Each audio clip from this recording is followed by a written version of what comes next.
ជំរាបសួរពុកម៉ែបងប្អូនប្រជាកសិករខ្មែរទាំងអស់គ្នាបាទបងប្អូនដែលជា fan របស់ត្រាក់ទ័រ John Deere បាទអញ្ចឹងថ្ងៃនេះនាំពុកម៉ែបងប្អូនមកមើលmodel ត្រាក់ទ័រ John Deere មួយ model បងប្អូនបាទអញ្ចឹងអានេះគឺជាត្រាក់ទ័រ John Deere model 5075E ដែលមានកម្លាំងសេះបាទ75សេះបាទបំពាក់មកជាមួយនឹង turbo charger បាទចំពោះត្រាក់ទ័រ John Deere គឺយើងប្រើតែ3ពីស្ទង់ទេបងប្អូនបាទហើយចំណុះស៊ីឡាំងរបស់ត្រាក់ទ័រ John Deere បាទ model 5E បាទ model 5075E នេះបាទ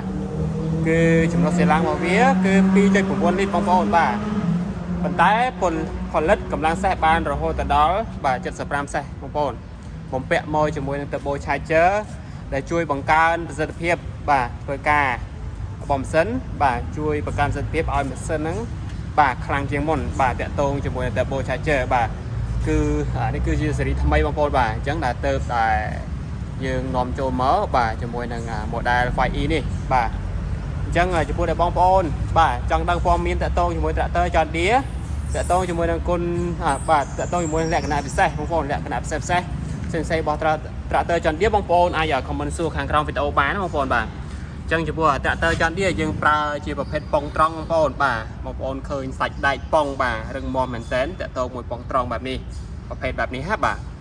អញ្ចឹងបងប្អូនអាចមើលឲ្យចិត្តតិចបានបាទនេះគឺជាប្រភេទប៉ុងបាទរបស់ tractor John Deere បាទខ្លាញ់គោនៅថ្មីបងប្អូនបាទអញ្ចឹងតាក់ទងជាមួយនឹងចង្កូតបងប្អូនយើងប្រើប្រភេទ hydraulic បាទអញ្ចឹងស្រួលមែនតើក្នុងការបត់បែនបាទមិនថាធ្វើការជាប្រភេទធ្វើការជាមួយប្រភេទដីទឹកឬដីគោកឯងបងប្អូនបាទអញ្ចឹងស័ក្តិសមបាទសម្រាប់បងប្អូនបាទជួយសម្រួលមែនតើតាក់ទងជាមួយនឹងការបញ្ជាទៅលើដៃចង្កូតហ្នឹងបាទទោះបីក្នុងស្ថានភាពបែបណាក៏ដោយដីគោកដីទឹកយ៉ាងណាក៏ដោយដីភក់យ៉ាងណាក៏ដោយក៏John Deereអាចធ្វើបានបាទ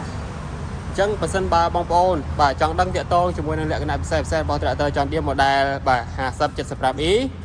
បាទ model ថ្មីនេះបងប្អូនអាច comment